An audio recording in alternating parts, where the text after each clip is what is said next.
Tēnā koutou katoa. Ke te mihi ahau, ki a Raelene Castle, ko rua ko Jim Ellis, ko ngā ka kororo o te rā. Tēnā ko rua. Nau mai, haere mai, ki te tai o hanga. Diana Cook, toko ingoa, North Scotland o Kutupuna, e noha ana ahau ki Pōneke. Tēnā koutou katoa. Welcome everybody. It's wonderful to see everyone online to hear from today's speakers in our Wellbeing seminar series. I'm personally really looking forward to this talk and the discussion afterwards. I know the audience always has some really great questions for our speakers. Just to give you some context to this Wellbeing seminar series, if you've been following the series, you'll be aware that it was launched about a year ago with the purpose to provide insights to support the Treasury's first Wellbeing report. Te Tai Waiora is one of our 4 stewardship documents, and it was published in November. It's an independent report, and it uses both the Living Standards Framework and He Ara Waiora to provide a high-level overview of wellbeing in Aotearoa, New Zealand.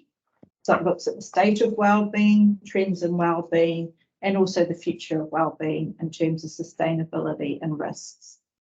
So today's guests are representing Sports New Zealand. They add to our impressive lineup of international and domestic speakers that we've had the pleasure to host so far.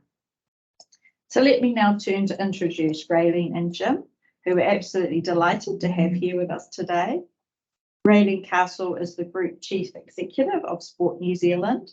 She joined the organisation in December 2020 after 7 years working in Australia as Chief Executive of Canterbury Bankstown Bulldogs and then Chief Executive of Rugby Australia.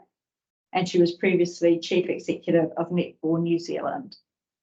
Raelene has held several governance roles in sport. She also has a rich sporting background herself as a former representative level netball, tennis and lawn bowls player. That's a pretty impressive background. Raelene was made an officer of the New Zealand Order of Merit in 2015 for services to business and sport. Jim is our other guest today. Jim Ellis joined Sport New Zealand in September 2014, where he held the role of manager expertise and capability until taking on the new role of group manager, play, active recreation and sport in June last year. Jim also has a wealth of experience with previous sports administration roles. Jim was an executive director at University Sports New Zealand and also has held a range of other university and tertiary sports roles in the UK, and more recently 7 years as CEO of Equestrian Sports New Zealand. So really excited to have both Raelene and Jim with us today. Raelene and Jim will share their insights on how the strategy adopted by Sport New Zealand using wellbeing frameworks such as the LSF, the Living Standards Framework, how they've used them to support understanding of their impact and to inform their planning. And they're also going to provide real-life examples of cross-agency collaborations, which I think really highlight how Sports New Zealand are thinking of their broader impact beyond sport, including in education and in health. So here at the Treasury, we're really excited to see an agency use the LSF to integrate a wellbeing approach into their work and to understand their intervention logic and their impacts. And we know that agencies across government are grappling with how to do this well, including an analysis of the wellbeing impacts of initiatives through the budget process. So I'm sure that the audience today will really value the opportunity to learn from the experience of Sport New Zealand. So before we jump into that, let me just provide you an overview with the logistics for today's session. Raelene and Jim will present for around 45 minutes, and then we'll have the remainder of the time for questions and discussion. As our speakers present, please post your questions using the Q&A function. This will help us manage the flow of questions better. If you have any technical query, then just please use the standard chat function. So that's enough from me for now. Over to you, Raelene and Jim, and welcome again. Kia ora, Diana. Thank you very much. Maybe I'll just start introducing myself and Jim, and then I'll share the presentation. So, tēnā koutou katoa, ko Pukihuia te Mona, ko Manaia te Awa, ko Hokianga te Wai, ko Ngāti Kaharu, te Hapu, ko Ngāpuhi te Iwi, ko Raelene Castle ahau, ko o te timu whakarai o ihi Aotearoa, tēnā koutou, tēnā koutou, tēnā koutou katoa. It's my absolute pleasure to be here today, and we're really looking forward to sharing some of the insights that Sport New Zealand have uncovered, and just try and tell you a little bit more about our journey and our key focus areas, and then I'll throw to Jim to introduce himself. Kia ora koutou, Kohote, Group Manager, Play Active Recreation and Sport, mo ihi Aotearoa, no Ingarangi me Arana o Kutupana, no te whanganui a Taro Ho, ko Jim Ellis Takawingawa, tēnā koutou katoa. Similarly, Thanks. Looking forward to opportunity to talk to you all. Over to you, Raelene. Thank you.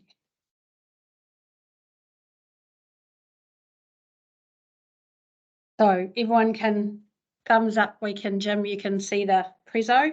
Excellent. Hopefully everyone else can.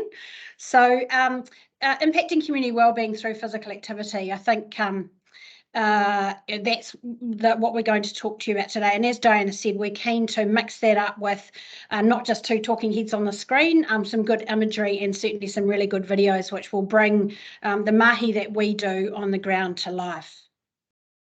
What we thought would be helpful is to maybe just start by explaining the evolution of Sport New Zealand. And we're still called Sport New Zealand, and I think probably for many people across government, they still think we're the group that organises the bats and balls and makes sure there's referees and umpires and coaches for our young people to play sport. And whilst that continues to be true, and sport plays an enormously important role in making sure that we have active New Zealanders, the reality is that our focus really is into the play, active rec and sports space. So the work that we have done to evolve the thinking into more of a wellbeing and or a physical activity platform, you'll start to see those themes come throughout this presentation. We also see that the group is High Performance and Sport New Zealand, and we'll try and join the dots a little bit about how we see the benefit of those two organisations coming more closely together and what that means for New Zealanders.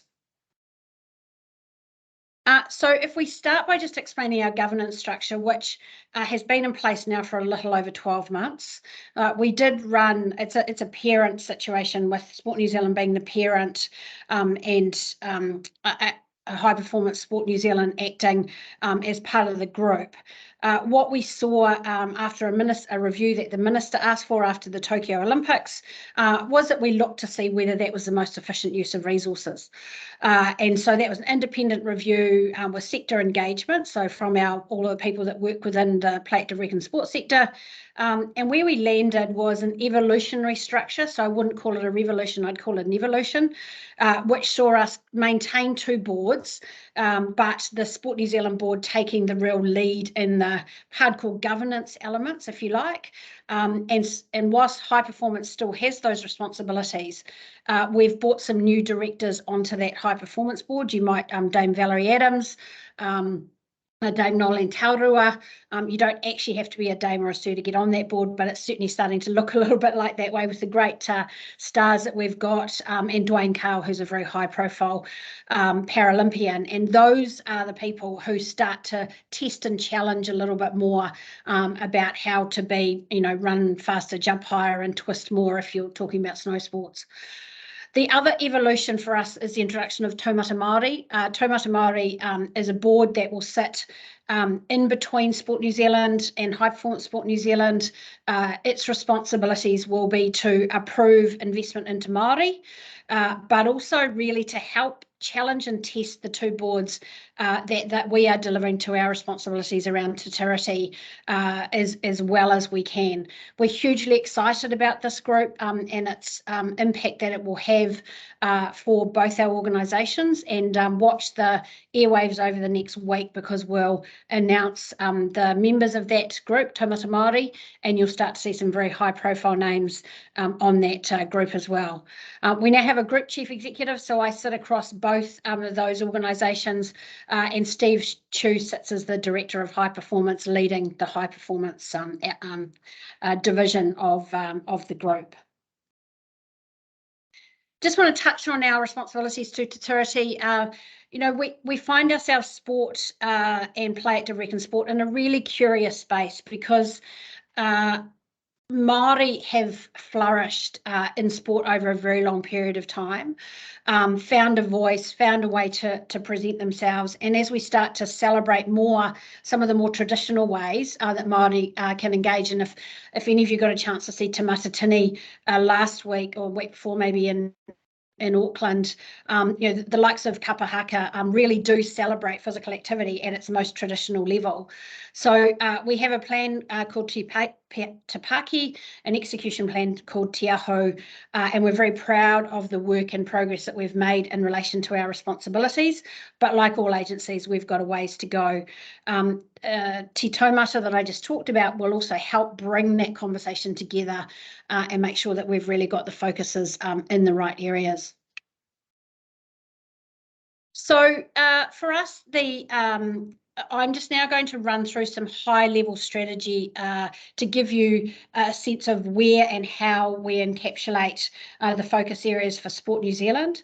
Our vision is everybody active, hard to argue with, a vision that is very constructive and positive, and allows us to have genuinely positive conversations where we go and where we engage throughout the motto. The reality of that, though, is we haven't got enough funding to talk to every New Zealander in a physical activity sense. Whilst we know that the communications and the benefits of physical activity around cohesion, social cohesion, engagement benefits, you know, community spirit, community connectedness, all of those things work. For us, we've actually had to think about a strategy that is achievable, where we can focus our outcomes and really point to some things that we've delivered effectively. So a widening of the mandate, if you like, into play, active rec and sport.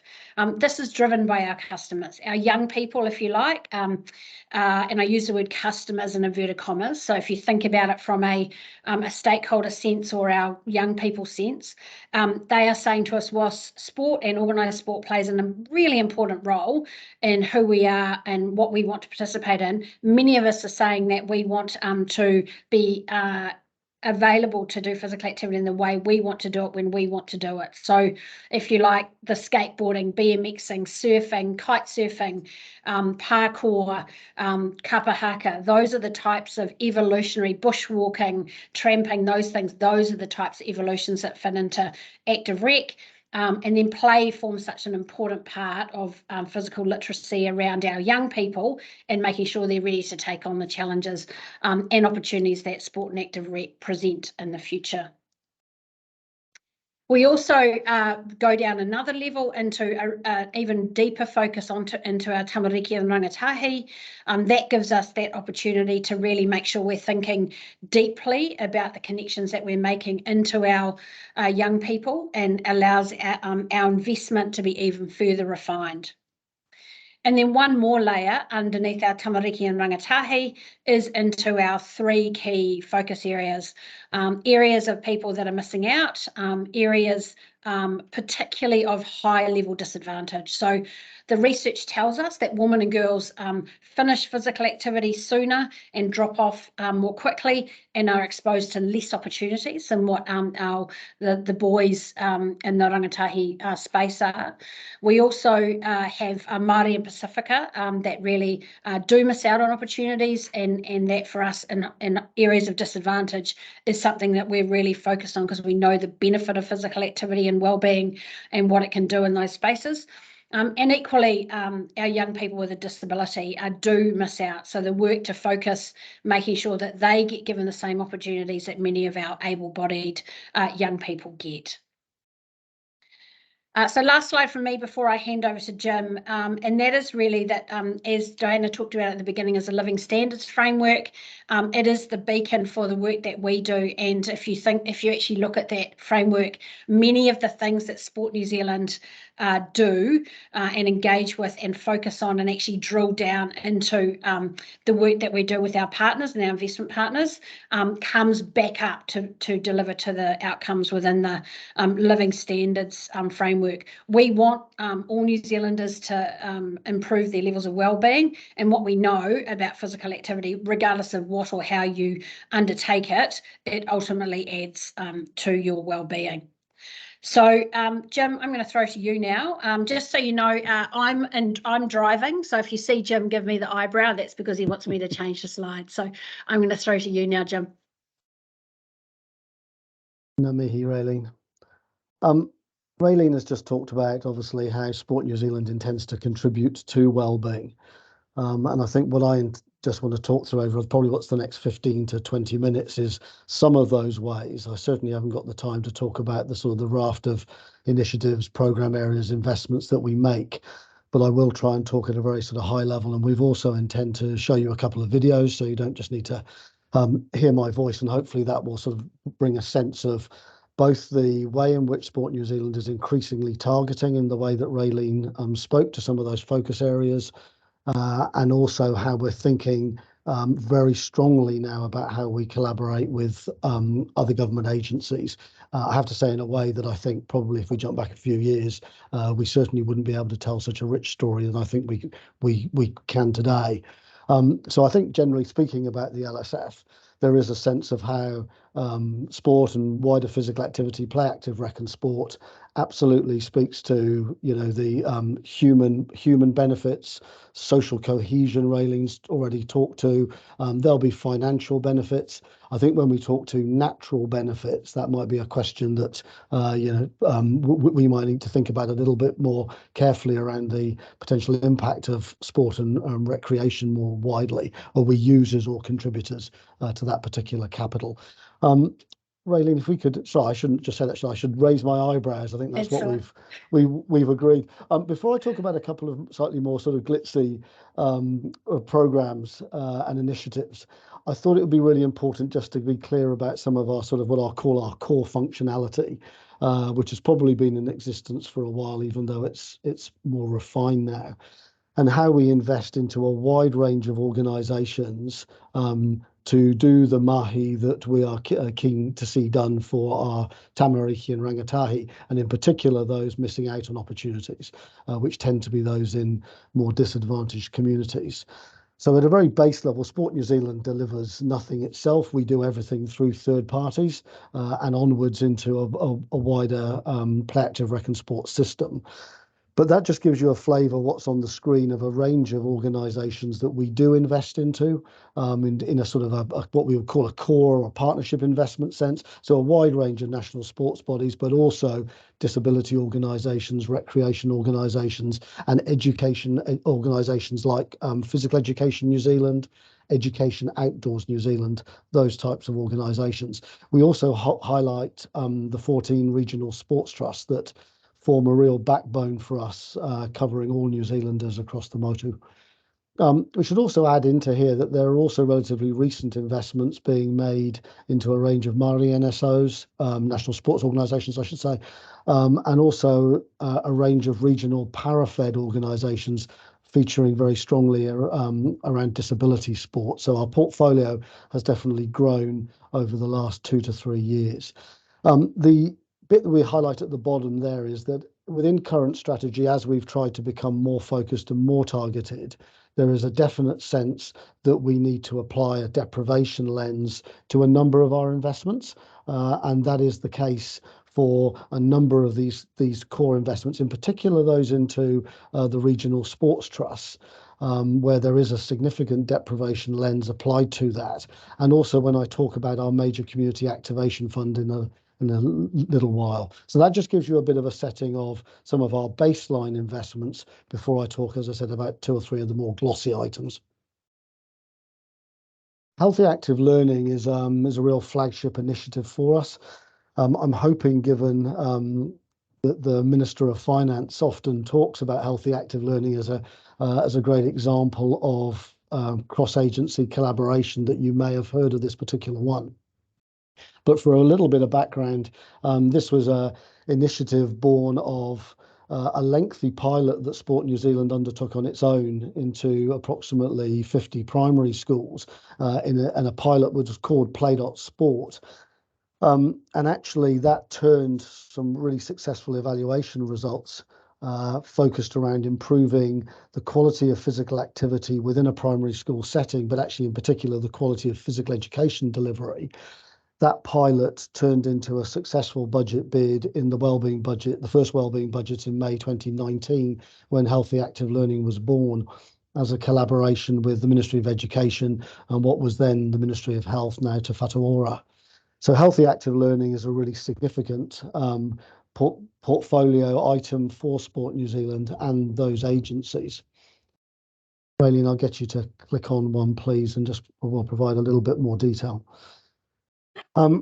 So joint initiative, it focuses on very much strongly the well-being of tamariki and younger age rangatahi in primary schools, intermediate schools and kura.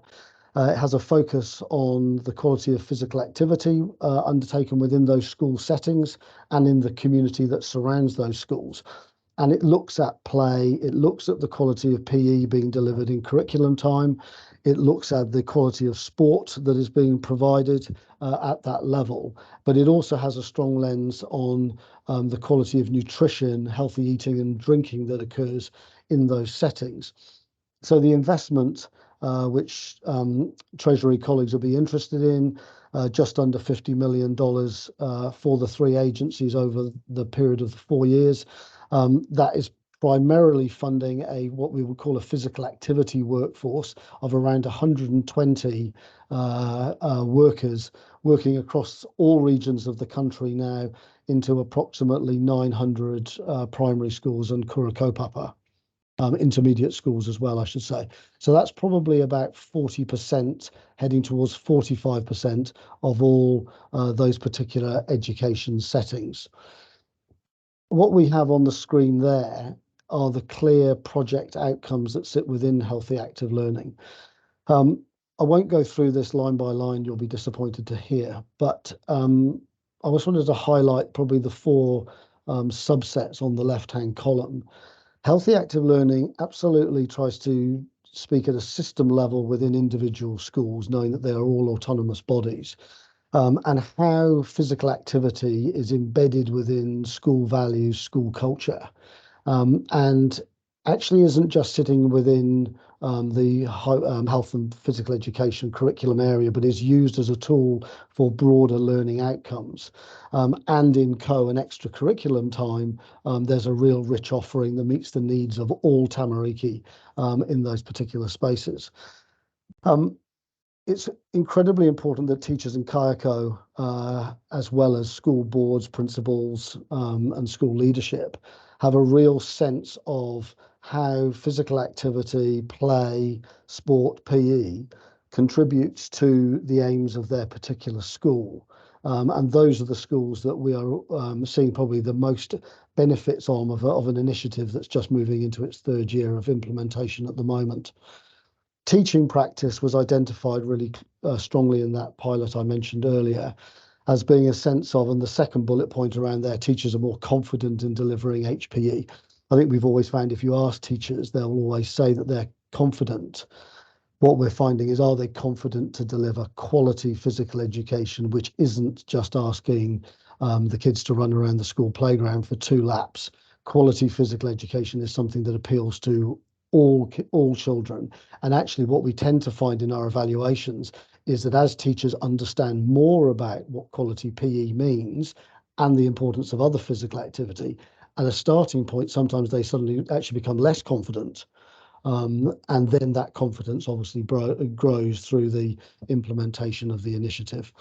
And finally, that bit that I mentioned earlier, that how we wrap the community on around the schools and ensure that the benefits of healthy active learning are being understood by whānau and the wider community. And by community, it could be local sports clubs, it could be church groups, marae, however you'd like to play that. So it's got a pretty broad set of outcomes that healthy active learning is seeking to reach.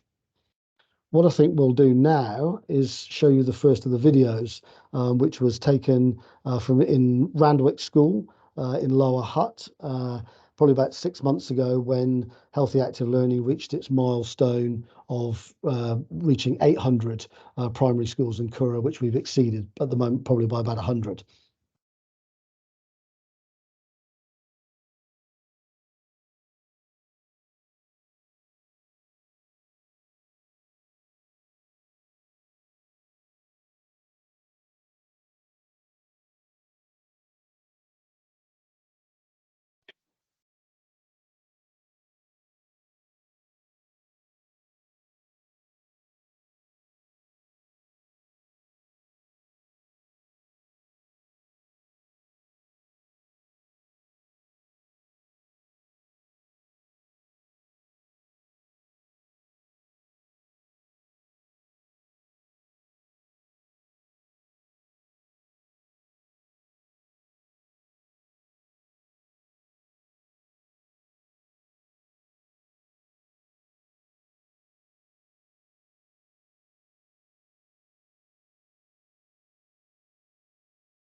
Before I move to talk about Tapawai Kura, I should acknowledge our partners in healthy active learning in the Ministry of Education and the Ministry of Health, Te Whatu Ora, for the work that they have undertaken over the last 3 years. It has been a genuinely collaborative partnership. On the health component, working towards ensuring schools have policies and that they're implementing policies around water only, junk food free. And it's got a very strong connection with free school lunches as well in the schools that we are targeting. And also the Ministry of Education in terms of the resources that it has produced to support this initiative and the general support that's been provided by their regional agencies. Tapawai Kura is the culturally distinctive pathway of healthy active learning, and has been put together in conjunction with a separate Māori agency, Ngāpa Kora, and supported also by the Ministry of Education, and supports full immersion, what we will call immersion levels 1 and 2, Kura Kaupapa, to engage in a form of healthy active learning using the Atua Matua approach, which is very much around a strong connection to Te Taio. Tapawai Kura has been in a pilot phase in approximately 26 to 28 Kura Kaupapa over the last 2 years, and has actually seen some really, I think, fantastic evaluation results during the course of that pilot. So much so that our board here at Sport New Zealand has recently signed off moving from that pilot into general implementation. So that's a really exciting part for us in really being sure that we are responding to the needs of Kura Kaupapa and really trying to drive a much stronger approach of Mataranga Māori and how Tamariki connect to Taio. The evaluation results on the next slide have come through relatively recently, and apologies, there's quite a lot of words on the slide. But what I would just highlight from the pilot, as you maybe glance through those, there are some really strong findings around how Kura are working to embed the Atua Matua approach within their systems. It's indigenizing their systems and policies and curriculum. How Tamariki are being engaged much more strongly within the Kura setting. But I think the bit that I'd really highlight is how Kayako teachers at the bottom are improving some core educational outcomes of improved attendance, improved behaviour and improved learning. And that's in pilot phase. So that sense of connection through a really sophisticated indigenizing of the world of Kura Kaupapa through this particular initiative is starting to show some really exciting benefits. I won't labour a point around a whole range of other agencies, but just to say, as I touched on at the start, I think Sport New Zealand has potentially grown up in the last 5-6 years in terms of how we engage across a wide range of agencies, in particular to target those most disadvantaged communities or those youth in particular who are most at risk. And we have very active pieces of work ongoing and projects which are at different stages with all of those agencies on the screen. I might talk to Waka Kotahi separately.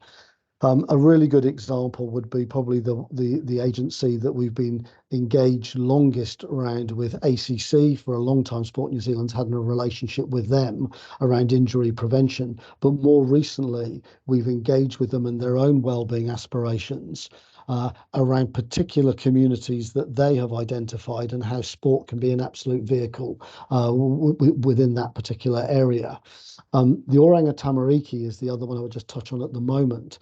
Is we've piloted with Oranga Tamariki around 3 or 4 regions over the course of the last 5 years about how sport in particular, but also broader physical activity, can be a really critical intervention for all kids in state care, but in particular those who are in care institutes, if I can use that expression. And there's been some really exciting findings from that to a point we're now scaling that up with Oranga Tamariki around further regions. Again, sport as a vehicle for the well-being of young people. Waka Kotahi is a very specific piece of work around guidance that they've produced for local councils, territorial authorities across the country about the ease with which, if you follow these guidelines, communities, in particular communities of disadvantage or greater disadvantage, can access and open up their streets for play events. And it's a very bespoke bit of work.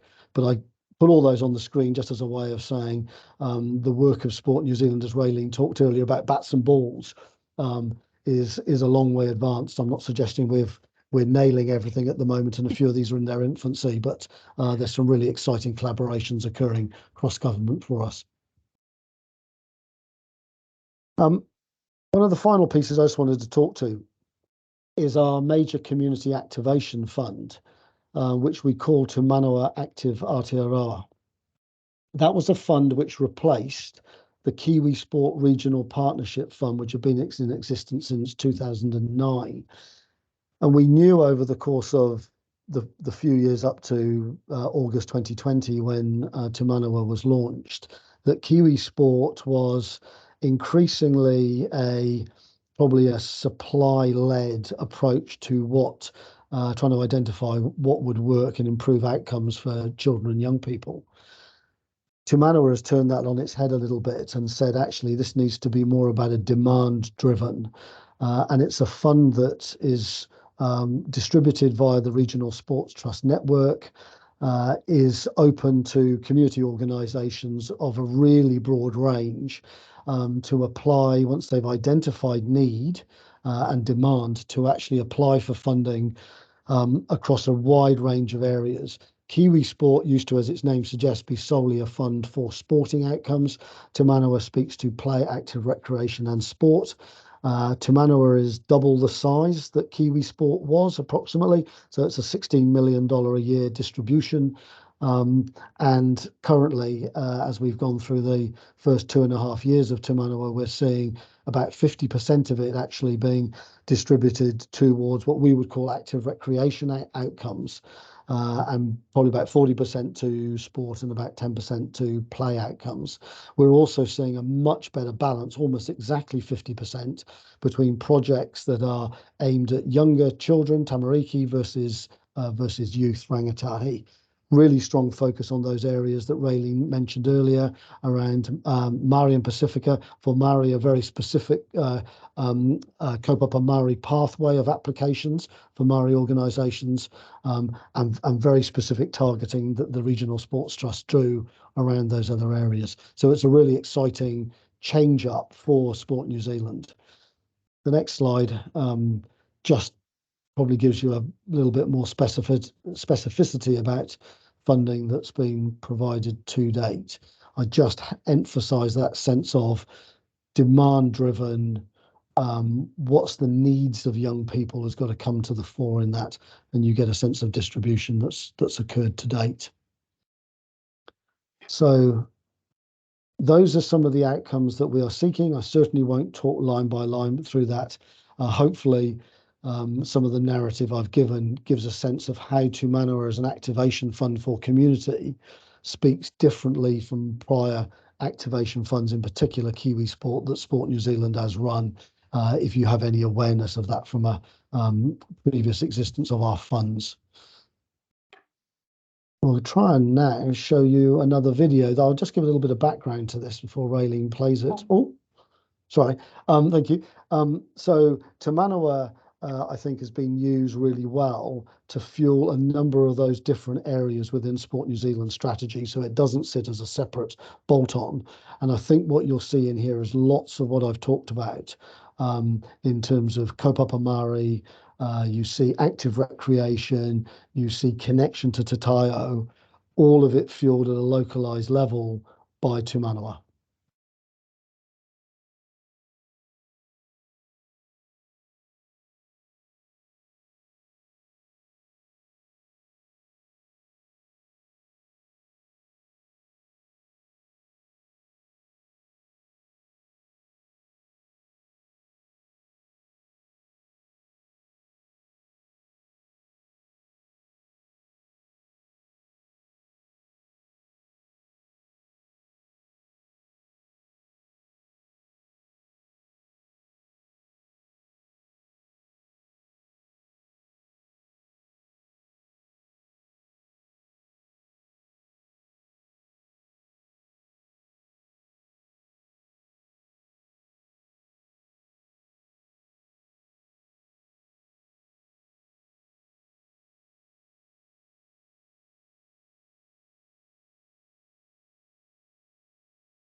I'm hoping the two videos that we've shown so far just start to give a little bit of a different flavour of what may have been a perception of Sport New Zealand and the mahi that we do. Just finally for me, I just wanted to touch on evaluation and the sort of the measuring and monitoring of the work that we do, knowing that Treasury colleagues in particular will have an interest in that.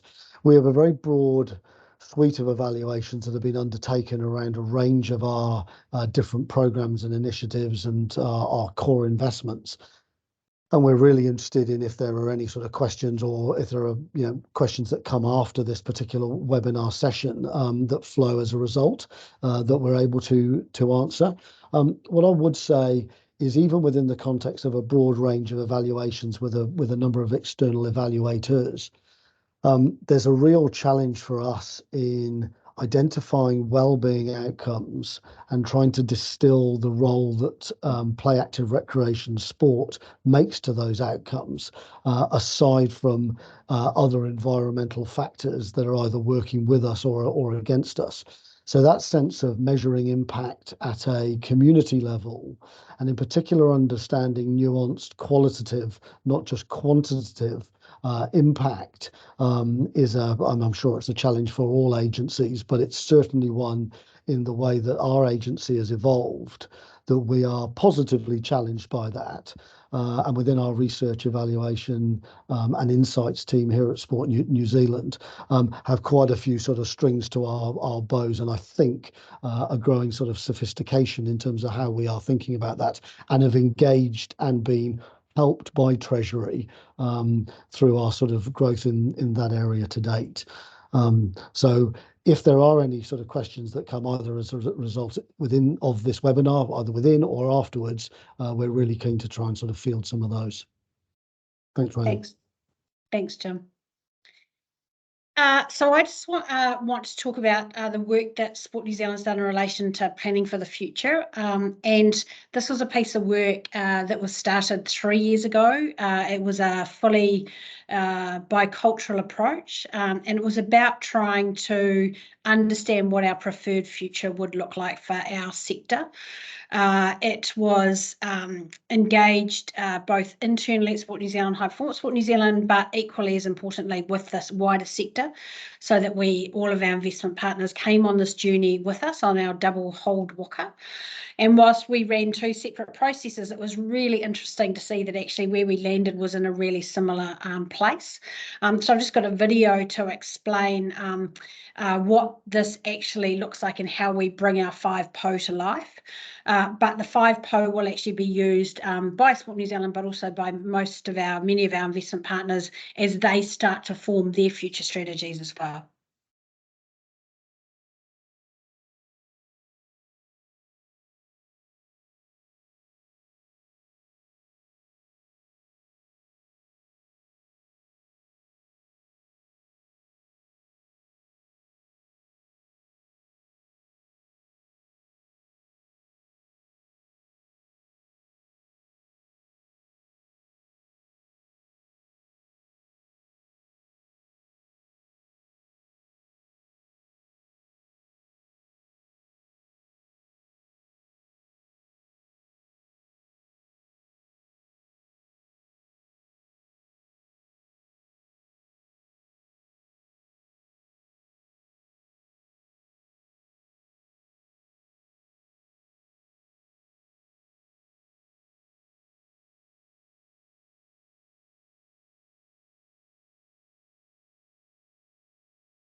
So hopefully that gives some context as to how we're trying to bring the conversations that are the current challenges that we face, and how we're trying to evolve those into the future. So I just wanted to give you a quick, about 5 minutes to go, a quick understanding of High Performance Sport New Zealand and how we see the end-to-end linkage, why it's important that we have the aspirational piece of our pathway. So the vision is inspiring performance every day. High Performance Sport New Zealand works with its about 45 partners across either podium sports or aspirational sports to try and ultimately support the NSOs to grow and develop the athletes that ultimately represent us on the world stage, win those medals that makes New Zealand feel so proud, or just the performances, the way they actually step forward and represent New Zealand when they're wearing that black singlet or that silver fern. The three main areas of focus is performance pathways. So that's really about who are the athletes, how we find them, how we support them and make sure that they can be successful.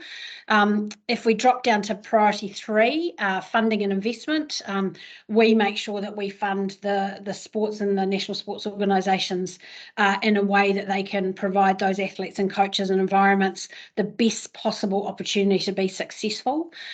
But I think one of the new initiatives is strategic priority 2, wellbeing and engagement. And the best way I can describe it is if the movie industry in Hollywood went through its Me Too moment, then so has sport and international high performance sport.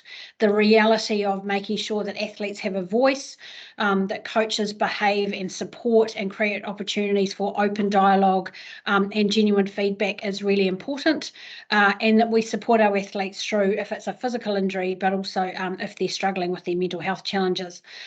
This is an additional significant investment for HPSNZ, but also brings together the triangle so that we can have identified athletes that get looked after, and the investment to allow them to be successful.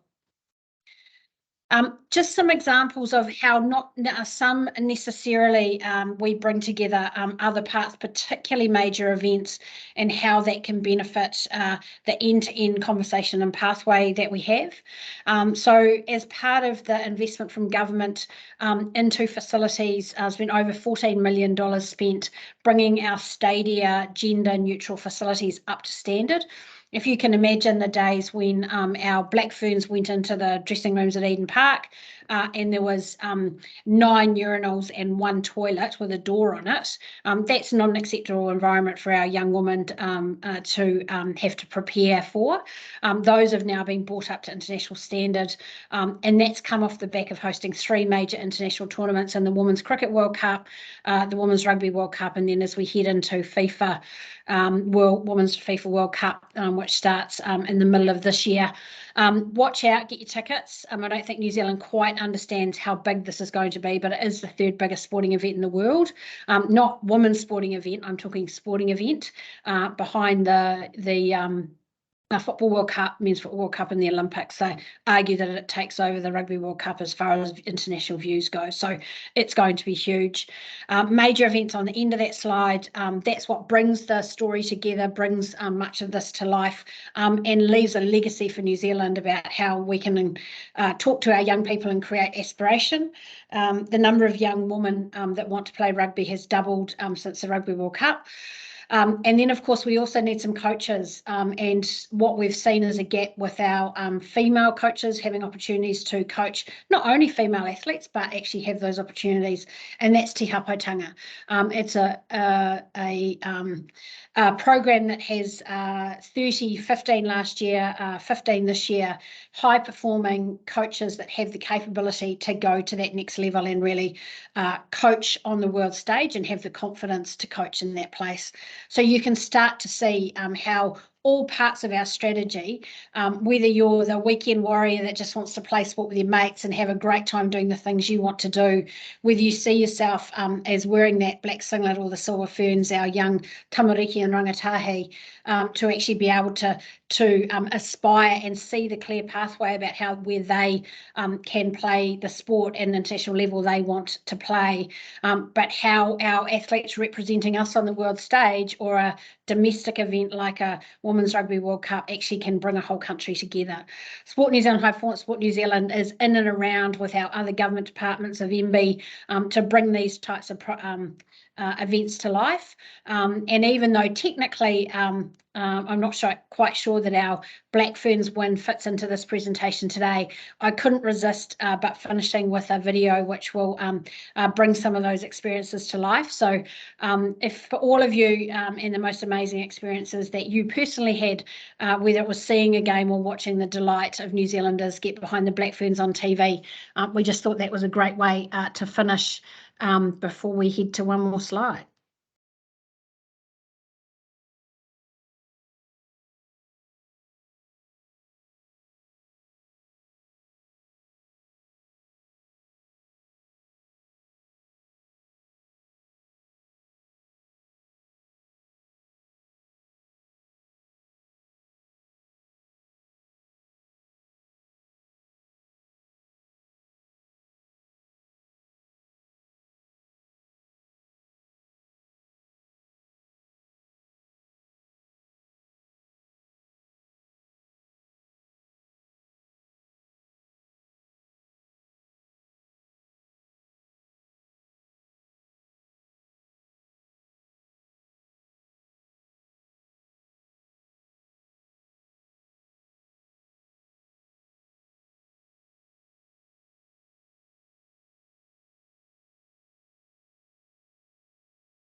So a truly special moment, and I'm sure you'll all remember where you were when we held up that trophy. So just to finish, I think the message for us to leave with you all today, please, is that the alignment for us with the Living Standard Framework that Treasury have developed is incredibly important. We can contribute, we do in our own way, and as Jim explained with the partnerships that we have with our other agencies, we've found a way to come together to make sure we're maximising the experience that sits inside our building with the challenges that many other organisations are facing. So really what we're asking for is a seat at the table is that in the experience that we have around physical activity, the benefits we know that is to New Zealanders and the wellbeing of New Zealanders, if any of your agency colleagues are thinking about those challenges and you're sitting around your own tables thinking about how you might approach that, please reach out, please ask us. We're really happy to come and help you, support you, be part of those conversations to make sure that we're not doubling up on resource or we can maximise the resources that we do have. So thank you very much for having us today. We really appreciate the opportunity. Hope that's given you some context about how much wider and broader Sport New Zealand's engagement is than perhaps some of you might have understood beforehand. And now we're really happy to answer any questions that you might have. Kia ora. Thank you so much, Raelene and Jim, for a really relevant and fascinating talk. It was really awesome to learn more about the work of Sport New Zealand and to understand it's actually about physical activity for New Zealanders, not just that high profile sport, which is a really great insight. One thing I should have said at the start was about the surveys you do about understanding physical activity for New Zealanders are actually really important to us at the Treasury in developing our wellbeing report. and also an understanding the impacts of COVID on wellbeing, which kind of just reinforces, I think, how important physical activity and sport are to wellbeing. And it was really cool hearing that young person in one of your videos talking about how it was important for her mental and physical health, which I think just really nicely reinforced those messages. Another thing that really struck me was yours, the collaborations that you've done with other agencies, bringing your knowledge of sport and physical health into those. And I was going to abuse my position as the chair and leverage off that to ask the first question, if I may, which was actually around collaboration. I'm really fascinated to understand what you've learned through the process of collaborating with other agencies, and also the work we saw in the videos with iwi and Māori. What were the challenges that you faced, and what did you learn about what worked well or how to make those collaborations successful?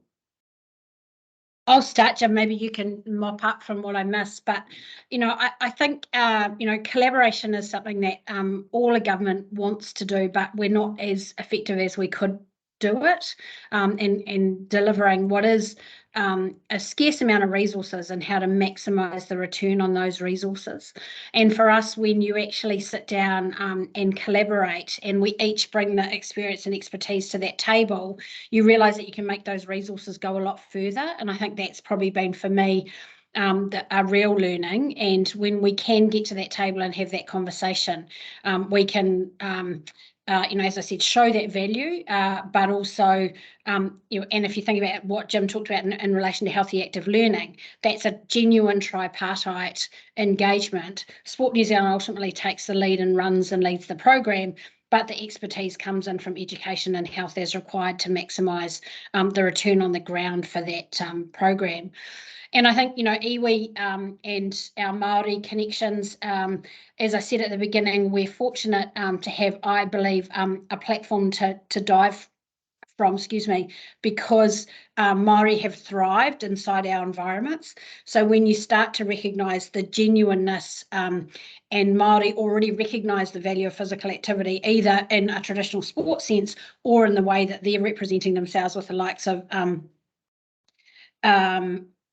kapahaka, then that's actually where you start to have a meeting of the minds. And weirdly, many values that you start to, I'm not sure it is weird actually what you identify as many of the values that come together in a sports team and environment: safety, engagement, open conversation, sharing ideas, striving for goals together, is very much what's represented in a marae type environment.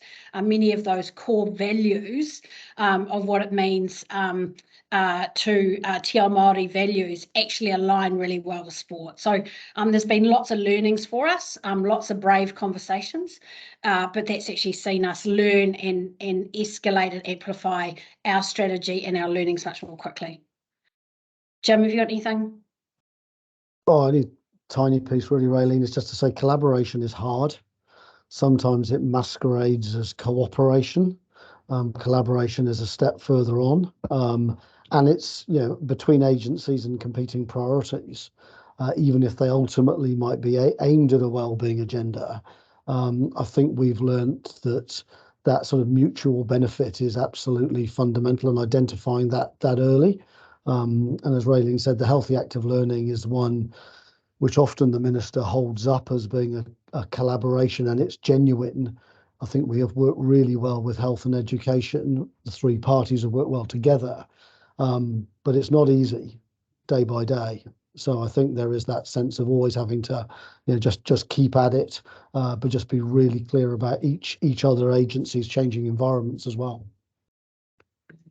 Really, really valuable insights. Thank you both.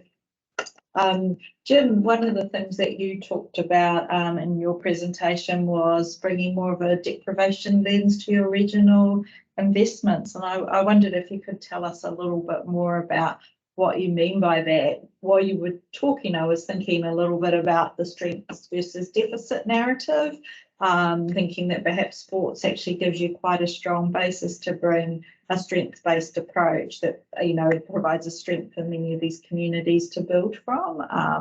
Interested in your reflections on that. And Yeah. how you Yeah, think?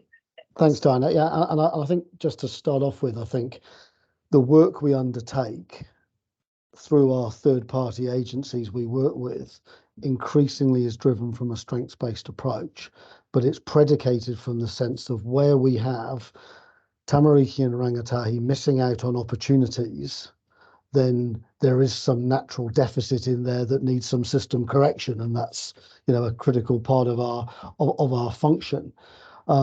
So I think when I talked about a deprivation lens, the evidence we have is that says the correlation between lower physical activity rates, or the biggest drop off in physical activity rates, occurs because of socioeconomic status.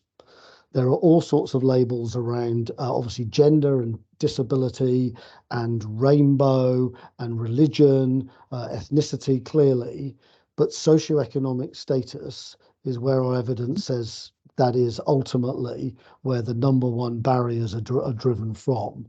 So where we've added what I'll say is a deprivation weighting to a lot of our investments, including those that go out regionally, including the Te Manawa Fund I talked to, it's just an attempt to shift the dial. It could well be argued we haven't gone strongly enough, but it is an attempt to shift the dial and the resources of government via our agency into what we believe are those communities that have greatest need. Great, thank you, Jim. That sounds like a great application of thinking about the distributional impacts that you're of the outcomes of the communities that you're dealing with, and also about the impacts of your policies. Thank you. That gives a nice lead on to a question in the chat actually from Michelle. She asked, are there any specific programs designed to target high school students to improve teenagers' physical and mental health? Do you want to talk to the schools program? Yeah, I'm happy to. I think as a starting point, I would say an enormous amount of the work that we undertake is driven at youth. So in a whole range of ways through those investments into our partner organisations. An example of that would be us talking about balance is better as a core philosophy for improved sporting outcomes for rangatahi. And actually that's driven both through national bodies, club sport, or through schools, which actually is about trying to, sort of level the playing field almost, if you excuse the pun, around opportunities that are provided and how resources are articulated. Our board has very recently signed off on a new suite of investments, which are very specific to 40 secondary schools of Wharekura, which is about 10% roughly of the total number across the country. And actually, and they will have, if I use old school language, a sort of a low decile lens applied to it to actually say, how can we invest more strongly directly into secondary schools to ensure that all of those rangatahi are reaping the benefits of physical activity, sport, active recreation. So that's a very direct new investment that has just landed, probably 2 or 3 months ago. So there's a broad suite of things that we do, some very specific to schools, some more generally targeting rangatahi and the environments in which they operate. And maybe if I can just add to that too, I think the research continues to tell us that you have to listen to your young people and help and support them do the things that they want to do in the way they want to do it. So particularly in our women and girls strategy, for young women, uniform is really important. Like I might not want to play if I've got to wear a really small netball dress, but if I can wear something that I want to wear, then that helps me. And some of our netball centres have taken away the requirements of uniforms. Either that's a barrier because of the shortness of it, the shortness of the dress, and or the cost of it, or actually celebrating the fact that if someone's preparing a dance and to put on TikTok and they spend 6 hours in their bedroom actually making sure the moves are all correct and lined up, that's actually 6 hours of physical activity, which is also really beneficial. It might not be the traditional way of going along to an organised sports environment, but it's still physical activity in a way those young people want to express themselves. So it's opening our minds to making it not all about winning, but actually making it about participation and enjoyment. And when you start to get that combination right, that's when we see the lines start to stop going south, but actually start to flatten out. Awesome, thank you. That you might already be partly answering the answer to this next question from James, but it's a bit more specific, so I'll ask the question. He says, I love the work done to engage youth in sport. It looks like a great job is being done in a wide range of areas. So James puts a good chunk of volunteering time into keeping young men in sport and to football as they exit school. As they exit youth sport and school and into the man space, but does see a drop off in playing numbers across the ages 18 to 23.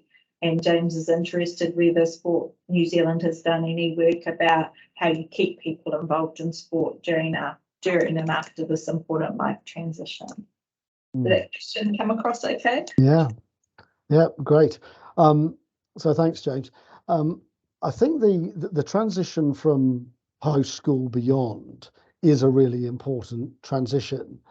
It's often not as big an area of drop-off in participation as is, almost sort of painted.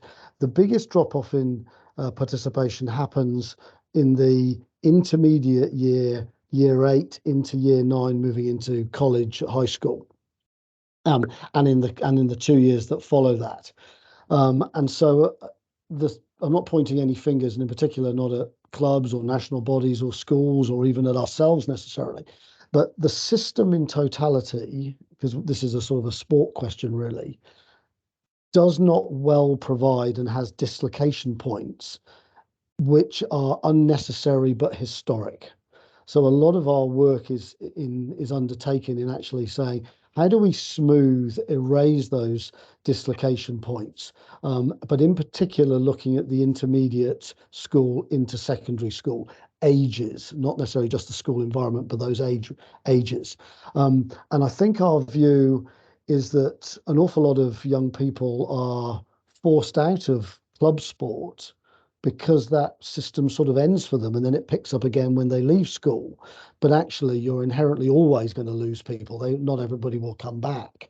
So I think a large chunk of the challenge in post-school actually starts much earlier.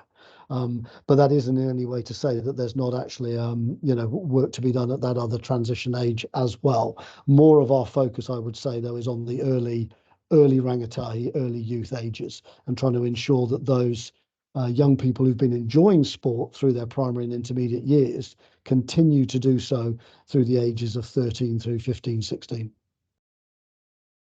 Thank you. Did you want to add anything to that, Raelene? Or was that all good? That's fine. Thank you. There's a question from JP that I think, if I understand the question correctly, is asking a specific point follow on from that question about whether part of the answer is clubs needing to stay involved with school kids playing school football so they can return to the clubs where they came from post-school more easily. Yeah, it's very, very similar response to my last one, Diana. So hopefully Jean-Pierre's taken enough from that. But really, it's to say where you have in any system, it doesn't matter whether it's sport and recreation or something quite different, where you have inbuilt systemic dislocation points, which are, I think, in our environment, very historic and probably actually go to what has been the historic purpose of sport. That where we start thinking now about the value of sport to well-being, it might well be that those systems are not engineered well. Undoing them, especially because, as James was saying, our system is predicated on volunteer hours. Ultimately, from a professional workforce perspective, it will be relatively slight compared to the volunteers we have. When you're talking about system change and having to bring volunteers along, that's usually a generational shift, and we might be trying to do a generational shift in quicker than that time. And I think the other thing I'd add is, if we could be really candid, I think, is how we actually put the young person at the centre of that conversation and actually say both clubs and schools really put the young person at the centre. And if it makes sense for them for the connection and the continued engagement with club, then that makes sense. and we're not fighting over that young person because we think they're going to be the next Pele or the next Maradona. Actually, we're thinking about them as a young person that wants to continue to have physical activity and be able to play that where it makes most sense, proud to represent their school. They might also want to play some club football, and how the school's opening up the doors to make sure that conversation continues is beneficial, but equally the schools and clubs recognising that overplaying that young person and having them have too much engagement and play too many games of football in a week is ultimately one of the big reasons why kids stop playing at that very age that the question was asked about, which is 17 or 18. They get burnt out. So instead of playing for fun and enjoyment, it becomes a competition between the club and the school. Thanks, Raelene. I think that observation about putting the young person or even the older person, if that's relevant, at the centre is really relevant for all of our government services, isn't it? Mm. For that. There's another question here in the chat. Is there a tension between the strand of your work that focuses on high performance and the one that focuses on increasing participation and community engagement, perhaps linked to what you were just talking about, actually, Raelene? Given resources are limited, how do you balance those two drivers in your planning and financing? So maybe I'll start with this one, Jim. I think this is our very most critical piece of conversation that we have, really, is that once again, it's actually the parents, caregivers and coaches that start to drive that conversation, thinking that everything's a high performance conversation. And many of our young people are actually out there having fun to enjoy it. And that's where the balance is better that Jim talked about, is actually the focus on quality coaching and helping young people improve their skills and capabilities, more than just about winning, so that we're not focusing on only selecting the good kids to play a game and leaving the other kids on the sideline, making sure that uniforms are appropriate, that we play more sports for longer periods of time than specifying into one sport more quickly. So when you start to have the overlay of those conversations across what we would call the pathway, what happens is kids start to find their place. And for most young people, they either go into the I'm actually quite comfortable being the community place and playing with my mates, or I feel like I've had a genuine opportunity to put my best foot forward and maybe get selected into a rep team. And ultimately, those very high-performing athletes will move into the pathway and then get picked up and move into ultimately wanting to represent their country or even their region or their town or their club, if you like. So balance is better is a really important conversation. It's not something Sport New Zealand dreamed up. It's actually coming when we survey our young people about what they want, and what they want is for it to be fun and engaging and supportive, not having coaches and caregivers focus on winning all the time, and on yelling and screaming and growling at young people if they make a mistake or do something wrong. It's supposed to be fun and enjoyable. So when you bring those two things together, we've got a clear pathway for young people to follow if they need it, but by far and away the focus is about more young people having more opportunities to play more sport more often. Thank you. Sorry, Jim, you look like you were about to say something. I was only just going to add, because that's a perfect capture of the sort of balance is better and the challenges facing youth in sport. That sense of, from a Sport New Zealand group perspective, do we have challenge between the apportionment between what goes to fuel the high performance beast versus what that will always be a natural tension, but I think it's a positive tension within the way we've structured ourselves and the way Raelene described earlier over the last 12 months. We are much closer inside one tent, so those conversations are easier to have now. But ultimately, high performance and winning on the world stage is an expensive exercise, and by definition involves a relatively small number of people compared to the wider population. And yet, what it reaps back to the nation in terms of the video that Raelene played last of the Black Ferns is a really delicate balancing act between those funds and the appropriations that we have. So there's I wouldn't say, to be honest, that there's a particular tension, healthy tension. There is a challenge in it, but it's one that I think we have a reasonable balance. And actually, if you looked at how we expend revenue at the moment, you probably would see a pretty close balance in it.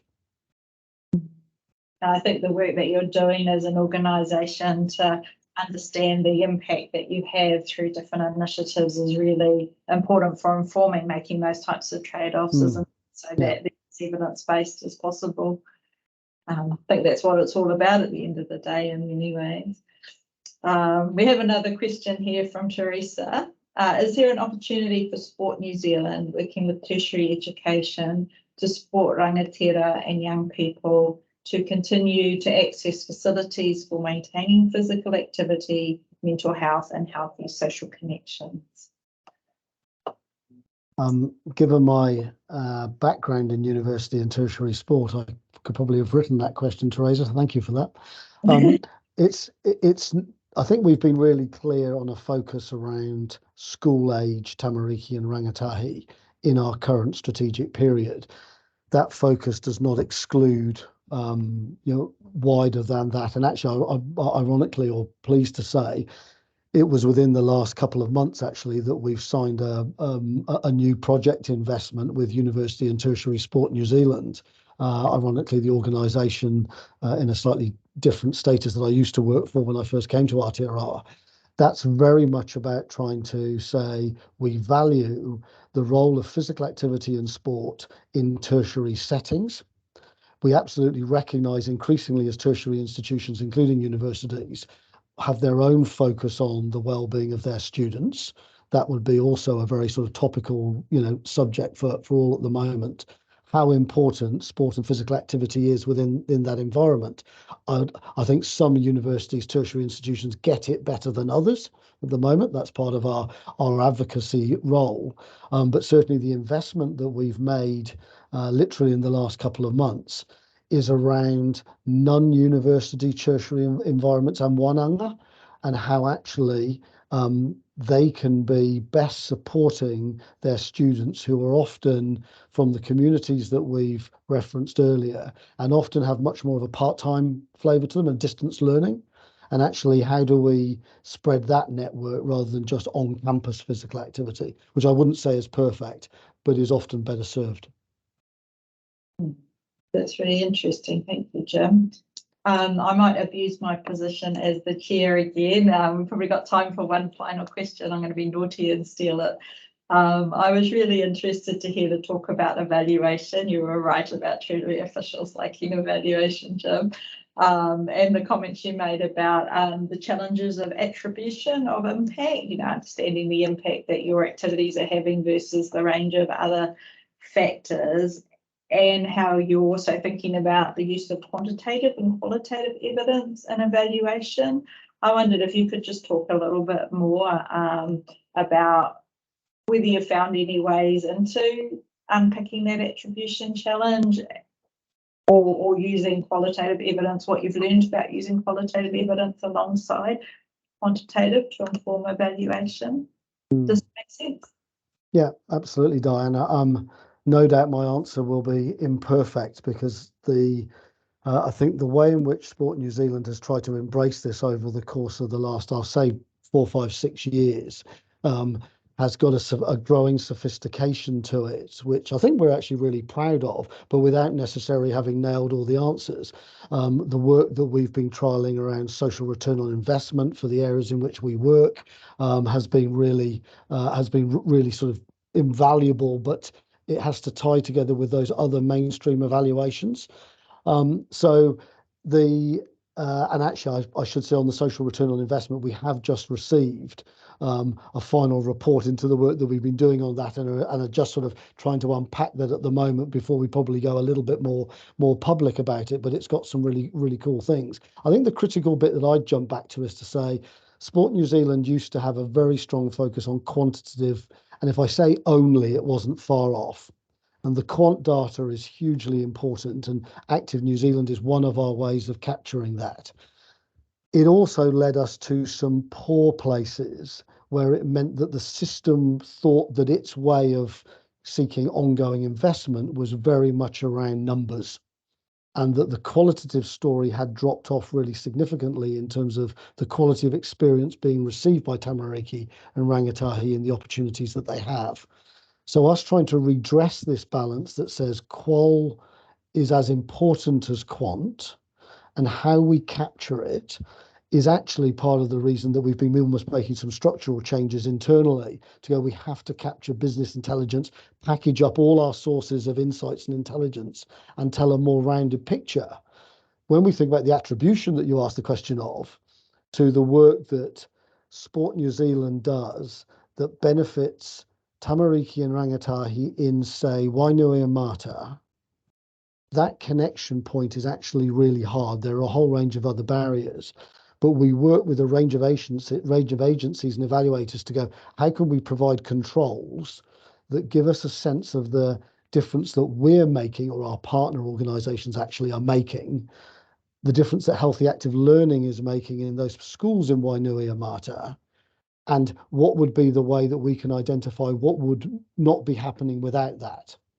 And I think what we find is it's really hard. It's not that it's impossible, but it's a hard ask. But the depth of evaluation that we've committed to across a range of projects allows us to have ultimately a really broad and rich data set from which we can draw some levels of conclusions about our own efficacy. Thank you, Jim. That's really fascinating. I really do think that how we integrate a range of evidence, including, a range of quantitative and qualitative evidence to understand what's going on for people, as well as the impact of our initiatives, is one of the real challenges of embedding a wellbeing approach in our work. So it's really interesting to hear the work that Sport New Zealand is doing to grapple with that. So thank you for sharing that. Unfortunately, we have run out of time and we'll need to bring today's event to a close. Thank you both very much, Raelene and Jim, for taking the time to visit us and share your fascinating experience and work with us. And many thanks to all of you who have joined us online today. Just another reminder, if you haven't seen it yet, please do check out the Te Tai Waiora, the Treasury's first wellbeing report, on our website. And also a quick ad, our next wellbeing seminar will take place next Tuesday, 14th of March, and we'll have the opportunity to hear from speakers from the Donor Economics Action Lab in the UK, including Kate Rayworth, who many of you will be aware of. So please do go ahead to the Eventbrite page to register if it sounds good to you. Let me now close our seminar today and farewell you all with a whakatauki. The proverb says that discussion, learning, understanding and knowledge underpin the wellbeing of all people. The Mate Kororo, ka mohio, Mate mohio, ka marama, Mate marama, ka mātou, Mate mātou, ka ora te iwi. Umie, uie, tai heke. Thank you everyone for attending. Ngā te wā. Thank you. Ka kite. Ka kite.